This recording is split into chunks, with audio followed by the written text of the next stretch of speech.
동작구 국립묘지야. 멋있어. 이쪽 산의 서쪽 방향으로 산등성이 너머에 달마사가 있어요. 그래서 서쪽에 달마사가 있다고 해서 이 산 이름을 서달산이라 불러요. 그래서 지도에는 서달산으로 나와 있는데 우리 현충원에서는 공작산 이렇게 예쁘게 부르고 있습니다. 이거를 쭉 따라 올라가면 충원당이라는 옛날 속칭 납골당이라는 데가 있어요. 그래서 대형 버스가 들어오면 도대체 이 넓은 곳에 충원당이 어디냐 못 찾아가지고 라인을 쭉 해서 요 라인만 따라오면 된다. 충원당.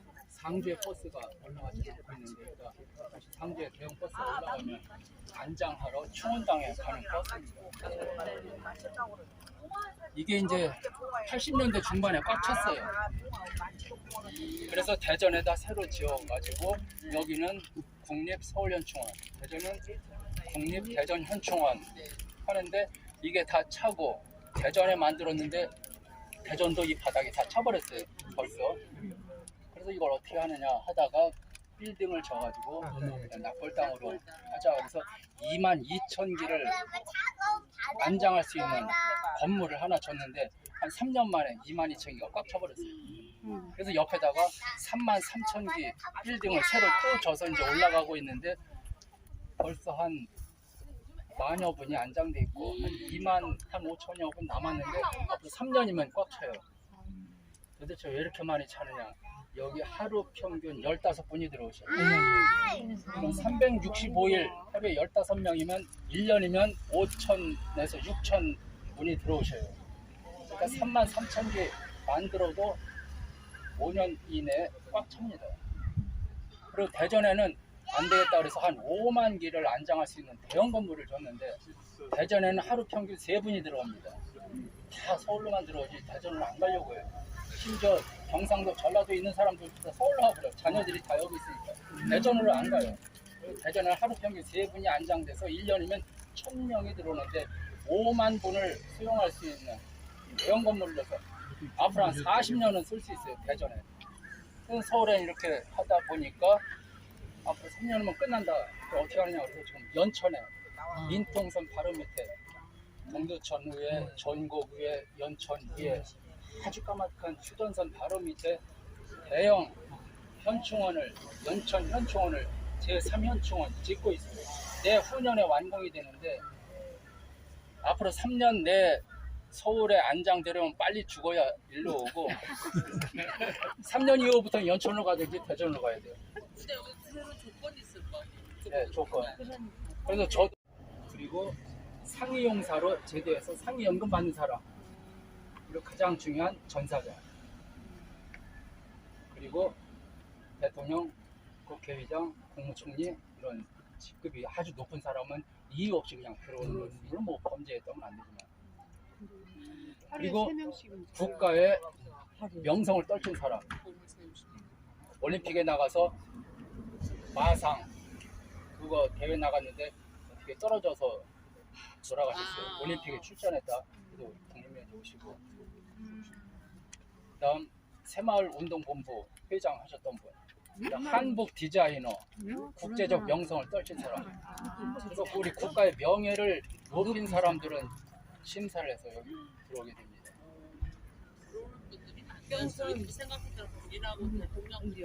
그 다음에 소방사로 일하다가 불 끄다가 순직하다 경찰관으로 일을 하다가 범죄자를 잡다가 죽었다 아니면 경찰관으로 간첩작전에 출전했다가 전사했다 경찰, 소방관 그 다음에 의사자도 들어와요.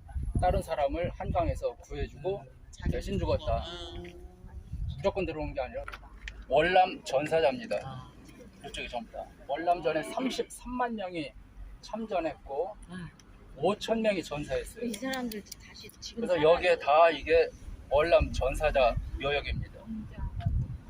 그래서 월남전 사령관 했던 최명신 장군께서 돌아가시면서 나는 월남에서 생사고락을 같이 했던 병사들 옆에 묻히고 싶다 유언을 남기셔가지고 병사들 앞에 안장이 됐어요. 중에서 여기 현재 19만 1,000여 명이 안장이 돼 있어요.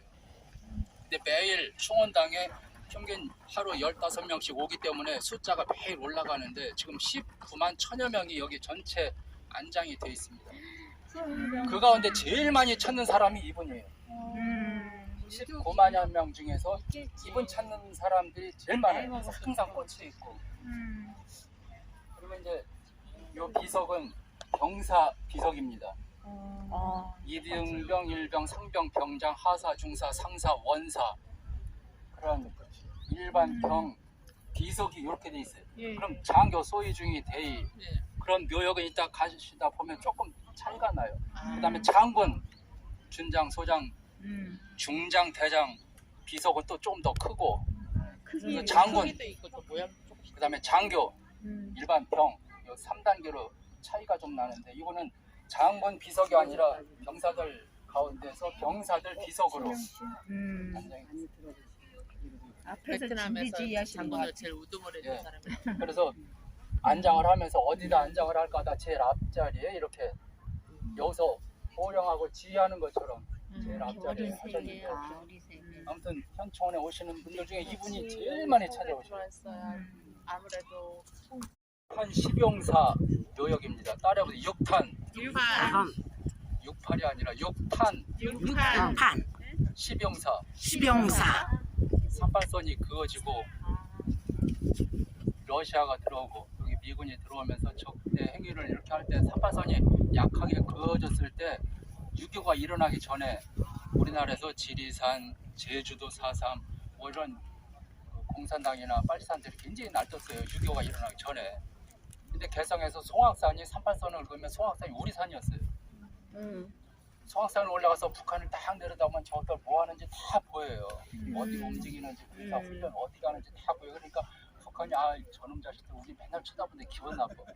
그래가지고 갑자기 습격을 해서 송악산을 뺏어가 버렸어요. 꼭대기 올라가서 우리 개성에 있는 우리를 다 내려다보는 거예요. 그러니까 우리는 또 얼마나 열받아요. 그래서 전쟁에서는 고지가 제일 중요합니다. 딱 올라가면 적군을 쫙 보니까. 그래서 고지쟁탈전, 고지전, 저 고지를 누가 뺐느냐 이게 굉장히 중요해요. 전쟁에서는. 그래서 송악산을 딱 뺏기고 이제 내려왔는데 그런데 거기에다 토치카 참호를 만들어 놓고 기관총을 갖다 거치해 놓고 우리를 꼼짝 못하게 하는 거예요. 그래서 다시 빼앗아야 된다. 그래서 몇 번 공격을 했는데 다 올라가는 적도 없고 기관총 때문에 도저히 뺏지를 못하는 거예요.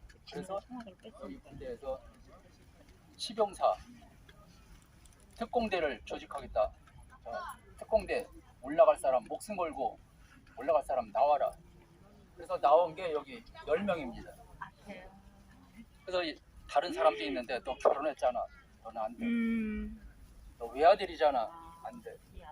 그래가지고 이제 10명이 자원에서 딱 나왔는데 그때 이 박창근 이 육군 상사가 아침에 보고도 하지 않고 수류탄 10발을 딱 하고 박격포를 들고 내가 혼자 올라가겠다 해서 올라가다가 그냥 장렬하게 전사했어요. 그래서 이제 나머지 9명이 수류탄과 박격포탄을 들고 이 박격포탄이라는 게 박격포에 딱 집어넣으면 아는 거 아니야? 신발에 딱 터져서 빵 하고 국민의례 나가는 하나 건데 없다. 이거 포탄만 그냥 들고 갔다는 것은 가서 바위에다가 그 포탄을 꽝 하고 자기도 죽는 거예요. 포탄만 가져갔으니까. 그래서 이제 9명이 쭉 기어 올라가고 뒤에서 어머 사격을 계속 하는데 9명 중에 8명이 죽습니다. 그 중에 한 사람이 결국 끝까지 올라가서 그 기관총 거치했고 그 참호에다가 박격포탄을 그냥 바위에다 꽝 때리면서 꽝 터지고 자기도 죽고 그 진지를 파괴를 해서 뒤에 기다리고 있던 아군이 와 하고 올라가서 점령을 합니다. 그때 6탄 시병사가 바로 이 앞줄에 있는 분들이에요. 그래서 요게 이제 6탄 시병사 상인데 비석인데 그래서 지금도 전군에서는 1년에 제일 용감하고 군생활 잘한 하사, 중사, 상사, 원사 중에 선발해서 6탄 시병사 상을 줍니다. 6탄 시병사 상을 제정해서 주고 있어요. 그리고 나서 몇 년 후에 1년 후에인가 6.25가 일어나죠. 6탄 시병사라고 처음 들어봐요? 네, 처음 들어봐요. 다 들어봤죠? 예? 여러분 가운데 근데 누구든지 오셔서 개인적으로 참여하고 싶으면 이걸 누르면 됩니다. 혼자 와서 하든지 둘이 와서 하든지 아무나 개인적으로 오셔서 이걸 누르면 시작이 됩니다. 자, 일단 하나 여기다 치고 잠깐 여기에 이제 안내 따라서 하는 거예요. 들어가세요. 잠깐 모르겠습니다.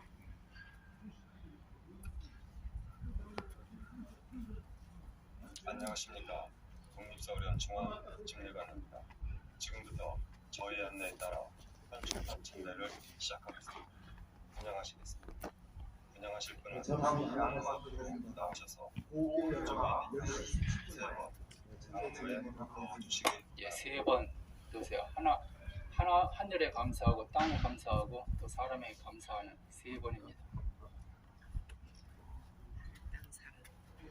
분양을 마치셨으면 제 자리로 돌아와 주시기 바랍니다. 인사 한번 하고 다 분양 함께 참배드리겠습니다. 순국 선열과 호국 등경에 대하여 경례. 바로 일동 웅령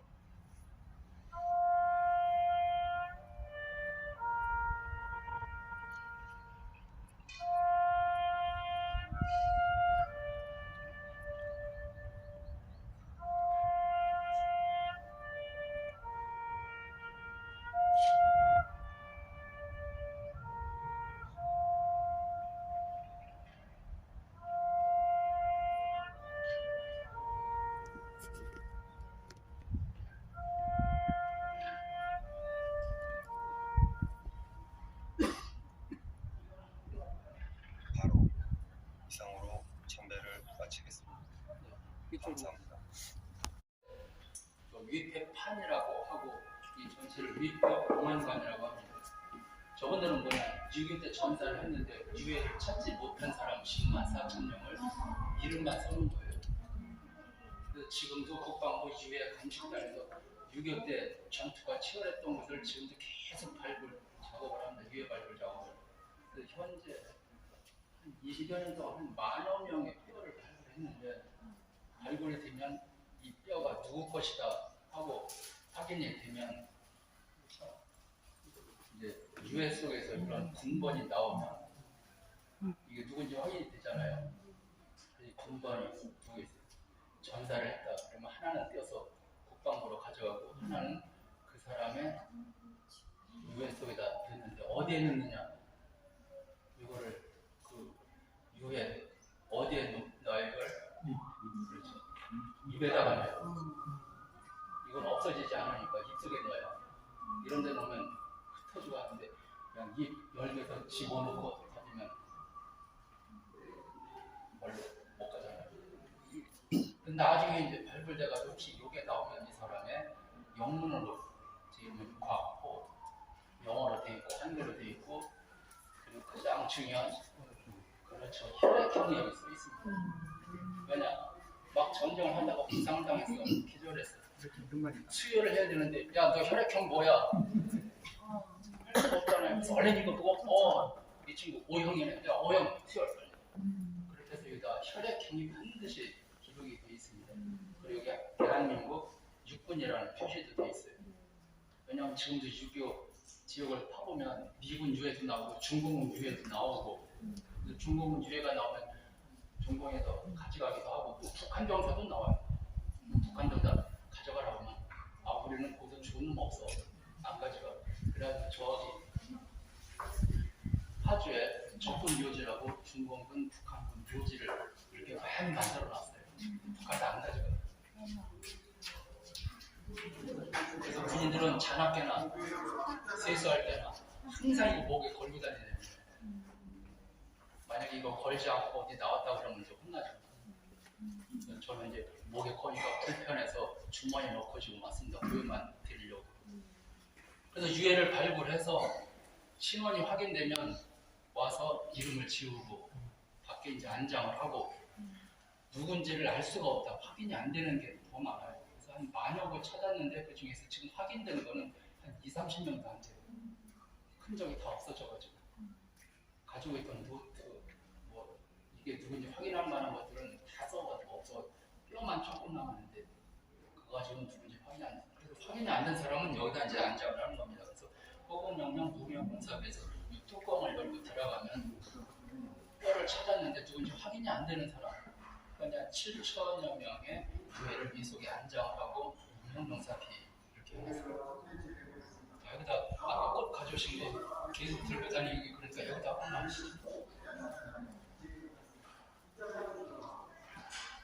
그러니까 다른 사람들은 유해를 찾아가서 이름이 확인돼서 다 저렇게 안장이 되고 추원당해 가는데 이분들은 유해 못 찾은 것도 엄청 억울하잖아요.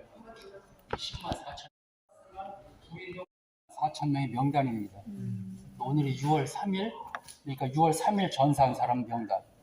내일은 내일 아침 일찍 근무자가 와서 6월 4일 날짜를 킵니다. 오늘 돌아가신 오늘 날짜로 돌아가신 분들. 6월 5일 등은 또 6월 5일자를 켜서 오늘 돌아가신 분들. 근데 6월 3일이라는데 어디서? 여기 있잖아요. 6월 3일 사망일자 6월 3일. 51년도 6월 3일. 10만 4천 명이면 책이 얼마나 많겠어요? 이거 한 권이 이런데 뒤에 그러니, 보시면 예. 내려보세요. 아. 들어가 보세요. 이게 이게 그냥 책입니다. 완전히. 이 많은 책을 어디서 죽었는지 확인이 안 되는 사람들. 그래도 이렇게 참 재밌는 거를 날짜가 다음은 누가 내려놓고 다음 책을 또 올려서 날짜를 날짜 확인은 어떻게 해요? 돌아가신 날짜를 모을 거 아니에요? 그냥 추정을 그 전사 그 부대에서 다 기록이 돼 있어가지고요. 위에는 그래서 못 찾았지만 자, 저쪽에 가서 책을 한번 보세요. 얼마나 많은가. 진짜 많네요. 네, 제일 합덕의원군. 1945년 해방이 되고 나서 우리나라 민족이 대한독립 만세를 외치면서 얼마나 기뻐했는지 모릅니다. 그때 그 노래에도 발을 굴러 땅을 치며 울분했던 날이 다 지나가고 이제 새 하늘이 열리고 이제 우리가 나라를 찾게 됐다. 얼마나 기뻤는지 그냥 막 옷도 안 입고 뛰어나서 만세만세를 며칠 동안 목 터지게 외쳤는데 해방이 되고 나서 일본에 이제 유학을 갑니다. 학생들이 일제 해방이 됐지만 그래도 똑똑한 사람들은 다 일본으로 동경대학, 와세대학, 뭐 무슨 대학 하면서 우리나라 최고 엘리트 애들이 다 일본으로 공부를 하러 갑니다. 우리나라에 뭐 대학이 많이 없었으니까. 그래서 공부를 열심히 하고 있는데 5년 후에 1950년 6.25가 일어나면서 우리나라가 없어질 위기에 처해졌다. 지금 낙동강까지 쳐내려왔는데 한 2, 3일이면 우리나라가 다시 없어진다. 일본에 36년간 나라 없는 서름을 지내면서 굉장히 힘들게 살아왔는데 이제 해방됐다고 좋아했는데 5년 만에 나라가 또 없어진다. 얼마나 슬픈 일입니까? 36년간 그걸 기억을 하면서 안 되겠다. 그래서 학생들이 공부 때려치우고 나라를 구하러 가자. 그래서 인원을 모아가지고 유엔 사령부를 찾아갑니다. 일본에. 우리가 한국에 와서 전쟁에 참여할 테니까 교통편을 제공해달라. 그래서 각 도시별로 유엔군이 정한 대로 몇 월 며칠은 여기 또 몇 월 며칠은 이 도시 저 도시 다 모이라고 해서 거기 모이면 그 학생들을 트럭으로 항구까지 태워다주고 항구에서 배로 부산에 다시 또 실어다 주기를 한 서너 차례를 이렇게 계속 합니다. 그때 그 학생들이 일본에 공부하면서 자기 작은 아버지 집에서 자기 아버지의 친구 집에서 뭐 사촌 집에서 뭐 하숙하고 고향에서는 아버지가 야 친구 내 아들이 거기 공부하러 가는데 졸업할 때까지 잘 좀 맡아줘 봐줘. 알았어. 외삼촌 우리 아들이 거기 가는데 졸업할 때까지 잘 좀 관리 좀 해줘요. 알았어. 이렇게 다 부탁받아가지고 살고 있는 학생들이 전쟁에 참여하기 위해서 이제 자기 살던 집에 그 주인에게 얘기를 하겠죠. 저 한국전에 참전하겠습니다. 외삼촌. 다 얘기를 할 때 그래 빨리 가 하는 사람 하나도 없어요. 안 돼. 네 아버지가 나한테 너 신신당부하면서 졸업할 때까지 잘 맡아달라고 그랬어. 절대 못 가. 그리고 이제 또 딴 집에 가면 야 너 내년이면 의대 졸업이야. 의사 자격증 나와. 야 너 내년에 사범대 졸업하고 교사 자격증 나와. 너 법대잖아. 2년 후에 너 변호사 돼야 돼. 다 반대를 하는 거예요. 그래서 얘들이 어떻게 했느냐. 밤 1시, 2시에 몰래 다 빠져나온 애들. 그래가지고 약속된 지정 장소에 모여가지고 트럭을 타고 항구에 가서 이제 배를 타고 부산에 도착을 하는데 그때 총 642명이 참전합니다. 그리고 3년 후에 전쟁이 끝나고 이제 유학생들은 다시 돌아가라 해서 봤더니 500명이 나왔어요.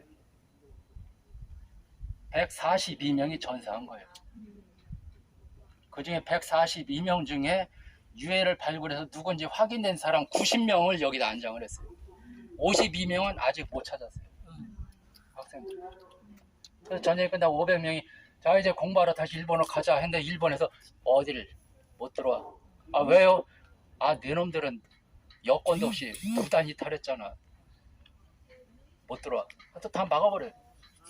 그래서 유학생들이 그냥 계속 싸우다가 안 되니까 유교가 일어나서 우리 한국은 폐허가 됐고 그래서 이 아이들이 다 남미 또 유럽으로 다 그냥 이민을 가버립니다. 공부를 계속하기 위해서. 그리고 끝까지 싸우다 안 된 사람은 그냥 한국에 남아버리고 그래도 그냥 끝까지 싸워서 결국 여권 어떻게 만들어 일본에 가서 공부 마친 학생들도 있고. 유교가 일어나자 우리가 공군이 너무 부족해서 이승만 대통령이 미군 백아대에게 우리에게 비행기를 좀 달라. 그래서 유엔에서 F-50이라는 무스탕 그 당시 최첨단 전투기를 10대를 보내옵니다. 그런데 우리나라에 조종사가 없었어요. 그래서 전군에 누구든지 비행기 조종사 자격증을 가진 사람은 나와라. 근데 유학생 중에 박두원이라는 학생이 손을 들고 나왔어요. 제가 비행사 조종 자격증을 가지고 있습니다. 빨리 와. 그래가지고 전투기 연습을 하고 이제 출격을 계속하는데 88번을 출격을 해서 적진을 이제 초토화시킵니다. 근데 89번째 출발하는 날 전방에서 적군이 코앞에 쌓여 있는데 빨리 폭격을 해달라. 그렇지 않으면 우리가 당한다. 막 요청을 하는데 공군에서는 오늘 안개가 껴서 도저히 못 가. 아무도 나가겠다는 사람이 없는데 박두원 중위가 그럼 제가 나가겠습니다. 그냥 동료들이 말리는데 나와가지고 무기를 싣고 출격을 했는데 안개 때문에 안 보이니까 어떻게 해야 돼요? 안개 때문에 아무것도 안 보여 바닥이. 그럼 어떻게 날아가야 돼요? 네, 낮게 날아가야 돼요. 최대한 낮게 날아서 그나마 좀 조금 보이게. 그냥 낮게 날아가다 그냥 저게 대공포에 맞아서 그냥 추락해서 죽어버렸어요. 그래서 다행히 유해가 찾아서 저쪽 장교 묘역에 안장이 돼 있어요. 그래서 1계급 추서돼서 박두원 대위. 그래서 기계를 가지고 여기다 프린트해서 종이를 딱 발라놓고 이걸 기계로 색인. 이거 뽑아가지고 새겨올 수가 없잖아요. 그냥 트럭이 와가지고 주문된 거 다 이렇게 막 시끄럽게 새기고 가요. 그 전문가 네. 그 사람들이 와가지고. 그러니 부인 어떻게 되냐? 이쪽에 땅을 파면 고치기가? 네. 저쪽으로 터널이 있어요. 그 터널 속에 유골 함을 남자 혼자 있으면 하나, 부인이 나중에 돌아가셔서 오게 되면 여기를 하면 그 함 문이 나와요. 열고서 집어넣고 하는데 이게 밑에다 보니까 비가 오거나 습기가 차거나 하면 네. 여러 가지 네. 뭐 상할 수가 있잖아요. 그래서 유골함도 코팅을 해서 수분이 절대로 못 들어가게. 그다음에 그걸 또 다시 비닐로 또 싸고 그다음 집어넣고 또 밖을 또 코팅을 해서 습도나 불이 전혀 못 들어가게 철저하게 이렇게 안장을 합니다. 그리고 나서 다시 흙을 묻고 이렇게 안장을 깔끔하게 마무리하는 거예요. 이번에 2번 교체를 해요. 한 번 교체할 때마다 여기서 나온 저 꽃 실어 내가는데 수십 트럭, 대형 트럭으로 수십 트럭 내보내고 다시 꽃 가져올 때도 수십 트럭 꽃이 들어옵니다. 이거 다 누가 꽂느냐? 이 묘역과 자매결혼 맺은 회사 단체나 자원공사 단체 기관하고 자매결혼 맺어서 와가지고 자기 묘역을 이렇게 다 꽃 꽂고 처리하고 태극기 꽂고 이런 작업을 합니다. 그리고 우리 서울현충원은 저 꽃을 국방부에서 다 돈을 들여서 사다 꽂아줘요. 똑같이 색깔별로 여기는 빨간색, 여기는 흰색. 근데 대전 현충원은 이 꽃을 개인적으로 자기가 사다가 놔야 돼요. 그래서 대전 현충원에 가면 입구에 꽃가게 꽃 판이 있어요. 개인적으로 사다가 저기다 꽂아야 돼요. 근데 여기서 이제 일렬적으로 쫙 통일을 해가지고 국방부에서 예산으로 다만 여기는 생화를 꽂으면 지가 와서 한 일주일 후에 뽑아 가야 돼요. 벌레 생겨. 지저분하니까. 그래서 여기는 조화를 갖다가 이렇게 합니다. 사고 없이 안착한 훌륭한 비행기 기장, 국민의 생명을 살렸다 그래서 여기 안장이 됐고 1.1 사태 때 김신조 일당과 창의문에서 전투하다가 종로경찰서장 돌아가셔가지고 최규식 거기 창의문인가 거기 가다 보면 동상이 있어요. 창의문인가 이게? 그다음 국기원 원장 태권도 국기원 원장 우리나라 태권도를 통해서 세계 국위를 선양하신 분들 육군대의 김만솔은 6.25 전투 때 고지를 혼자 지켜가지고 이분을 포항제철 사장으로 대표로 임명한 것부터 이제 신의 한 수가 돼가지고 이분이 포항제철을 일으키면서 성공적으로 세우면서 그래서 일본이 포철을 줘라. 그러나 너희들은 성공하지 못할 것이다. 우리도 수십 년간 그 일본 제철을 세웠는데 이 조선에 한국에 무슨 이런 제철 공장 하라고 해도 니는 못한다. 근데 일으켜가지고 10년 만에 일본 제철을 뛰어넘어 버렸어요. 그래서 일본이 그냥 놀라 자빠졌는데 그것을 보고 중국에서 모택동이 일본에 가가지고 우리도 제철 공장을 하나 좀 만들어 달라. 그러니까 일본 제철 사장이 뭐라고 한 줄 아세요? 뭐라 그랬어요? 중국에는 박태준이 없다. 중국에는 이런 사람이 없다. 그래서 도와줄 수가 없다. 한마디로 딱 잘라서 지금도 중국이 제철을 제대로 못하고 있잖아요. 올라가겠습니다. 아, 중국 외국 사람인가?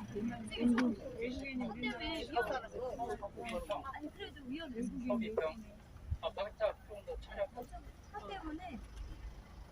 저쪽 봉안당이라고 추문당을 두 개 빌딩을 건물을 져서 5만 5천 분을 안장했는데 거기 오시는 분들이 이렇게 많은 거예요. 그래서 추문당을 더 이상 지으면 안 된다.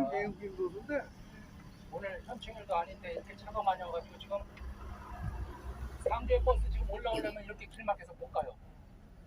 장례를 치르러 가는 버스도 못 가게. 오늘도 이렇게 바쁜데 6월 6일이나 현충 행사 때면 장례식 버스가 못 올라가요. 거기까지. 그래서 원래는 이렇게 되면 안 되고 홍로에 되든가 주차장에 돼야 되는데 이거 불법인 거. 자, 이분은 누구냐면 중국이 장개석과 모택동이 전쟁을 벌입니다. 하나는 공산당, 하나는 자유중국. 근데 아쉽게도 장개석 총통이 밀려서 대만으로 호텔을 해요. 근데 장개석과 같이 싸우던 저기 이제 중국 사람들은 장개석을 따라서 대만으로 갔지만 일본 우리나라로 도망와 버렸어. 난 공산당이 싫다. 그래서 우리나라로 피해갔어. 그래서 여기서 이제 자유롭게 살려고 했는데 5년 후에 중국은 여기까지 또 쳐내려오는 거예요. 북해군을 도와준다고. 그러니까 이 사람들이 아니 이 자식들이 여기까지 또 쳐들어오네. 이제 갈 데가 없는 거예요. 그래가지고 열받아가지고 저놈들 내가 싸움에서 일사단의 자원 입대를 해버렸어요. 그래서 막 싸우는데 그때 한 병사가 포로를 잡아왔는데 쫄라싸고 이런 것들 어싱 거호 나는 박훈입니다. 식사하셨습니까? 맞아. 시발로. 식사하셨습니까? 아저씨. 시발로 뭐. 막 하는데 말이 안 통하는 거서 이거 뭐야? 그래가지고 국립 끝에 이 사람을 일로 데리고 왔어요. 대화가 통합니다. 너 어떻게 왔어? 아, 중공군으로 참전했다. 뭐? 중공군이 참전했다고? 이 소식을 유엔군에 전파하고 전 세계 중공군이 참전했다 하는 것을 알리신 분들이에요. 그 다음부터 이제 잡아오면 폭력을 해서 니네 부대가 몇 명이냐, 어디서 출하느냐, 압록강 언제 건너냐, 지휘관이 누구냐, 니네 무기 뭐뭐 있느냐 다 취조해서 아군에게 아주 좋은 정보를 정했던 분들이에요. 근데 한 번 아쉽게도 전투 중에 파주에서 전사해서 돌아가셨고, 한 번은 전쟁이 끝나고 강릉으로 가서 하민사로 활동하시다가 1993년도쯤인가 그때 돌아가셨어요. 그래서 나중에 이제 두 분 관련자 후손들이 이분들이 6.25 때 한국군을 많이 도와줬는데 현충원에 좀 안장을 시켜달라. 그러면 서류 내라. 스코필드 박사라고 연세대 세브란스 의대를 처음 해서 현재 세브란스 병원을 세우시고 연세대 의대를 만드신 그분이 여기 안장 주셨어요. 그래서 예 분이 서울 현충원의 외국인으로 안장이 됐어요. 이쪽으로 올라가 있어요. 죽어간 그분들을 추모하기 위한 최초의 현충시설. 부산 그 그거보다 유엔묘지 더 오래 전에. 그래, 국군묘지 이전에 이런 현충시설, 우리나라 최초의 현충시설 장충단입니다. 장충단. 장충단은 누구를 모시는 거예요? 명성황후가 시해될 때 경복궁을 지키던 병사들을 추모하기 위한 현충시설을 장충단 고종 황제가 만들어놨어요. 근데 1910년 10월 29일 날 일제가 우리나라 병합 강제 병탄하면서 거기 있는 시설을 다 없애버렸어요. 뭐 우리랑 싸우다 죽은 놈들 이런 게 뭐야 하면서 다 치웠는데, 해방되고 나서 그 자리에다가 유관순 열사의 대형 동상을 거기다 세워놓고, 일본이 거기를 없애면서 공원을 만들고 야구장을 만들고 체육시설을 만들어서 장충 야구장은 지금도 있어요. 그래서 나중에 해방되고 나서 거기를 다시 정비하고 장충단 비석을 세우고 아담하게 조그맣게 해놨는데 거기가 우리나라 최초의 현방이에요. 그러다가 6.25가 일어나가지고 군인들이 굉장히 죽으니까 막 후퇴를 하면서 실신을 옮길 수가 없으니까 일단 현장에다가 묻습니다. 감회장이라고 그래요. 뭐 표식도 해놓고, 그 표식을 해놓은 사람이 살아있어서 나중에 확인하면 발굴이 되는 거고, 그 사람도 다른 전쟁에 가서 죽으면 여기 이제 감회장 그 영원히 못 찾는 거예요. 그나마 후퇴하면서 유해를 데리고 나온 사람들은 부산에 범어사, 금정사, 일단 절에다 안치를 해요. 이제 화장을 해든 어떻게 해든 일단 절에다 안치를 하는데 이게 막 산더미 같이 쌓이고 계속 유해가 밀려드는데 도저히 안 되겠다. 그래서 이승만 대통령이 국군만을 묻을 수 있는 묘지를 빨리 찾아봐라. 막 찾는데 한 10군데 후보지를 선정을 해서 할 때 이제 전쟁이 끝났고, 그래서 10군데를 한 2년간 다 답사를 하고 다 조사를 한 후에 대통령에게 이제 결과 보고를 했는데, 대통령이 여기를 낙점해서 여기를 국군묘지로 삼기 시작을 해서 1953년 전쟁 끝나자마자 토목공사를 3년간 해서 1956년부터 안장하기 시작했는데, 그 전에 여기가 동장 나루가 있었고, 그 나루에 어촌 그리고 뱃사람들이 여기 또 주막도 있고 사람들이 좀 살았어요. 여기가 동장 나루. 그래서 지금 현충원 그 밖에만 여기 동장 나루터라는 큰 비석이 하나 4번 출구에 아직 있어요. 저쪽 한남동을 왔다 갔다 했던, 그리고 한남동에서 이걸 넘어서 남태령을 해서 영남대로로 갔던 큰 길입니다.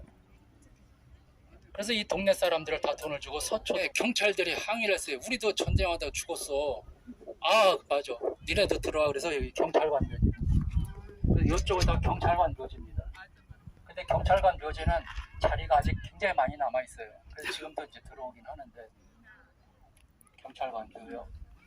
그러다 보니까 이제 소방사들이 우리도 국민 구하다가 죽었어. 맞아. 니네도 들어와.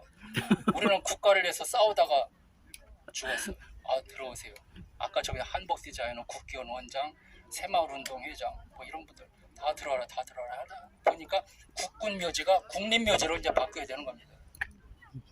국립묘지로. 그러다가 숫자도 늘어나고 더 높이기 위해서 현충원으로 승격을 해요. 원이라는 건 이제 장관급이잖아요. 옛날 우리가 2원, 2처, 13부 뭐 하듯이 원이라는 건 좀 장관급으로 굉장히 높은 거예요. 그래서 하다 보니까 꽉 차가지고 대전에 만들어서 그때부터는 분리해가지고 국립서울현충원, 국립대전현충원, 그리고 지금 짓고 있는 국립연천현충원. 그럼 호국원은 뭐냐? 호국원은 군생활 20년 안 된 사람, 또 월남전 참전했는데 그냥 건강하게 나와서 생활하시다가 돌아가신 분, 또 6.25 참전했는데 훈장을 못 받았거나 그냥 건강하게 생활하시다가 돌아가신 분, 그런 분들은 호국원에 들어가요. 그 호국원 우리나라에 현재 6개 있습니다. 이천 호국원, 영천 호국원, 임실 호국원, 뭐 제주 호국원까지. 그리고 국가에서 이렇게 현충시설로 관리하는 데는 호국원 외에도 또 현충원 3군데 외에도 4.19 묘지, 마산의 3.15 묘지, 5.18 묘지, 제주의 4.3 묘지, 그런 묘지들이 다 저기 빼앗기자 이 후손들이 우리는 조선에서 최고 혜택을 받은 가문이다. 조선 최고의 가문이다. 이항복 선생님은 지금 포천에 묘지가 있어요. 네, 참. 거기가 고향이랍니다. 그래서 형제들이 6형제가 모여가지고 우리 국가를 위해서 일해야 될 때 아니냐. 그다음 우리가 혜택을 조선에서 가장 많이 받았는데, 그래서 가지고 있는 재산을 팔아가지고 독립운동을 하자.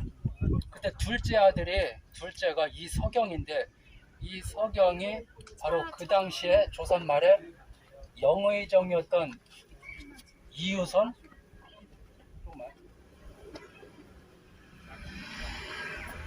그 사람이 아들이 없어요. 영의정인데. 그래서 이 형제 중에 양자를 하나 보내달라고.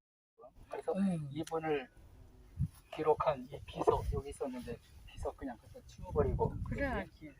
없애버렸어 이거를. 양산 어디서 났어? 그리고 후손에 이거 빨리 이장해가라. 이장하지 않으면 우리가 처리한다. 근데 이장을 안 해요. 5년 됐는데. 됐는데. 이제 임기 말도 됐다. 그래서 옛날에 김일성이 원래 만주에서 독립운동하던 김일성이 아니잖아요. 다른 유명한 김일성 장군의 이름을 지가 내가 그 김일성이다 해가지고 사람들 인기 막 몰아가지고 된 거 아니에요. 마찬가지로 옛날에 훌륭한 독립운동가가 있었는데 그분이 바로 우리 아버지다. 그래서 서류 만들어가지고 했으니까 통과해가지고 안장을 이렇게 하는 거예요. 근데 나중에 보니까 이게 아니야.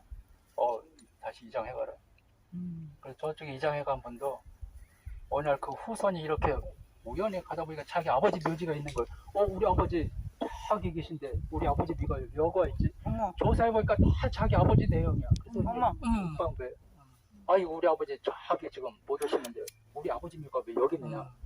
그래서 막 조사해보니까 서류를 딱 국방부에서 보여주면서 이 사람은 정상이다.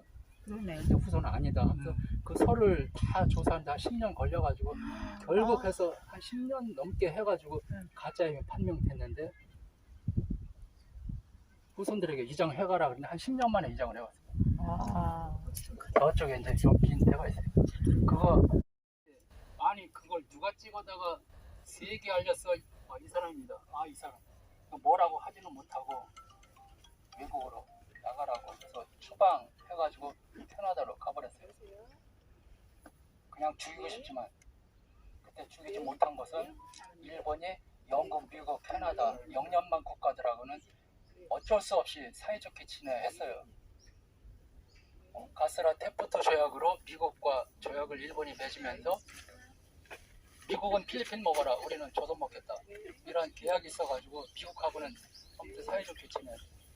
러시아는 러일 전쟁으로 일본이 러시아를 그냥 깨부셨기 때문에 러시아는 뭐 게임 소리도 못하고 있고, 영국하고는 영국 니네 홍콩 먹어, 우리 조선 먹을 테니까 시비 걸지만, 이런 조약을 맺어가지고 영국계 뭐 남아프리카 공화국이나 캐나다나 영연방 국가하고 미국 또 캐나다 여기하고는 이런 사고를 일으키면 안 돼요. 그래서 그냥 막 죽이고 싶은데 그냥 조용히 처방을 시켜서 가셨다가 해방되고 6.25 끝나고 1968년도쯤에 이분이 돌아가시기 전에 내가 키웠던 세브란스 의대 연세대 다시 한번 가서 가르치고 싶다. 그래서 오셔가지고 그 나이 많은데 오셔가지고 한 2년 후인가 돌아가셨어요. 그래서 이제 연세대와 그 병원과 이런 분들이 이번 독립운동 하셨는데 현초원에 안장시켜달라 그래서 심사를 해서 좋다 해서 여기에 안장됐어요. 밀사를 보냅니다. 이전 어딘데에서 밀사를 보냈는데 회의장에 못 들어가요. 왜냐? 영국, 미국이 인정을 안 해준 거예요. 일본하고 관계가 있어서 일본이 미국, 영국 그 조선 사람들 거기 들어오면 안 됩니다. 알았어. 그래서 밀사들이 그냥 막 영국, 미국 막 부탁을 하면서 우리 들어가서 한마디 하게 해달라 하는데 아무도 호응을 안 해준 거예요. 그래서 결국 한 사람은 자살하고 그냥 부위로 끝났는데 그거를 일본이 알고 막 열받아가지고 거기 가서 우리 고자질을 하려고 그래서 그래서 고종황제 네가 시켰다고 내려와. 그래서 고종황제를 강제로 폐시키고 순종을 올리면서 군대 해산을 시켜버립니다. 8월 1일에. 그때 지휘관이었던 대대장급 지휘관이었던 이분이 군대를 해산시키라고 그럼 우리나라는 누가 지키라고. 그때는 한일 강제 병탄 조약 병탄이 되기 전 1910년이 되기 전 1907년도니까 지금 우리 군대를 해산하면 우리나라 누가 지키라고. 군인이 돼서 나라를 지키지 못했으니 죽어 마땅하다 하면서 자살했습니다. 남대문 옆에 우리 집에 하행부터 동네 사람 다 모여라. 그럼 이제 그분이 양반이고 또 직책도 있고 그러니까 다 모여와서 목숨 걸고 싸웠는데 이런 평민이 동네 아무나 그냥 야 우리도 의병하자 하면 네가 뭔데 안 와요. 근데 이분은 힘도 세고 어떻게 하니까 막 그쪽 지역 사람들이 몰려서 의병 활동을 엄청 많이 했더니 일본에서 이거 안 되겠다 그래서 엄청난 현상금을 걸어버립니다. 여기. 그래서 그해 가을에 추수가 끝나고 추운 겨울이 오면서 의병들을 해산하죠. 겨울 지나면 봄에 다시 모여라. 그래서 자기도 산골짜기에 사촌, 이종 사촌 형제 집에 가서 피하고 있었는데 그 이종 사촌 2명이 잘 때 얘를 죽여버리고 목을 따다가 갖다 신고를 해서 보상금을 받아먹습니다. 그때 한 30살 그래가지고 여기 붙였어요. 이때 현상금으로 죽은 의병장들 많아요. 현상금. 나중에 죽으면 여기 이름을 새기고 저 안에 있는 이름을 지우는 거예요. 그렇게 해서 여기 왔는데 물론 부인은 여기에 붙이지는 못하고 남편이 유해가 없으니까 그냥 고향에 붙이든가 하고. 자, 그 중에 혹시 러시아 블라디보스토크에서 활동하시는 최재형이라는 분 독립운동가 아세요? 아시는 분 어서. 아무도 모르시나? 최시영하고 최시영은 잘 모르겠고 최재형이라고 블라디보스토크에서 러시아에서 엄청난 독립운동을 하셨던 분이 있어요. 그분의 부인이 엘레나인데 남편의 성을 따서 최엘레나 러시아 여자와 결혼해가지고. 근데 이분도 유해를 못 찾았는데 그 부인이 어떻게 살아가지고 나중에 여기 부부입회관에 이름을 올리게 됐어요. 했는데 저항전 때 참전했던 애들 중에 40명인가 이렇게 그 애들을 한 대 묻었다가 나중에 발굴해서 여기다 해놓는데 애들이가 기름이 없어요. 명찰에 있지만 몇 년 전에 가서 써봤어요. 인본도 없고 아무것도 없고 그냥 뒤에만 달면서 전사장 명단만 알고 누구 편지는 모르면 그 뒤에다 한꺼번에 돌무덤을 해놨어요. 그 가운데 이제 이호근이라는 학생이 마지막 어머니에게 드리는 편지를 썼는데 그 다음날 죽었어요. 나중에 유해 속에서 편지가 나왔어요. 그래도 안 돼 이놈아. 끝까지 발휘했는데 결국 아들의 고집을 못 꺾고 아들을 군대에 보냈어요. 같이 일사단을 해봤는데 형은 파주에서 전사해가지고 그냥 찾아서 포성해서 안장을 했는데 동생은 강원도 산골짜기에서 싸우다가 후퇴 전쟁하다가 죽어서 감회장 당하고 잊어버렸어요. 나중에 국방부 유해 감식단에서 2010년쯤에 산골짜기 계속 발굴하는데 뼈가 많이 나오는데 그 중에 이제 유전자 대조를 다 하는데 여기가 나온 거예요. 다행이다. 동생이다. 그래가지고 이제 여기가 꽉 찼으니까 이 동생은 대전에다 안장하려고 막 준비를 하고 그 식구들 연락을 했죠. 대전에 안장하니까 다 와라. 동생을 찾았다. 그런데 이제 가족들이 어머니는 몇 년 전에 돌아가시고 그 남은 식구들이 아니 하나는 서울에 하나 대전에 있으면 현충일날 어떻게 양쪽을 다 갔다 왔다 하냐. 잘했네 이렇게. 그래서 국방부에서 맞다. 그 형님 옆에다가 해놓고 오고 형제교 이렇게 해서 특별한 경우다 그래서 그때 대통령이 직접 오셔서 관리해서 이명박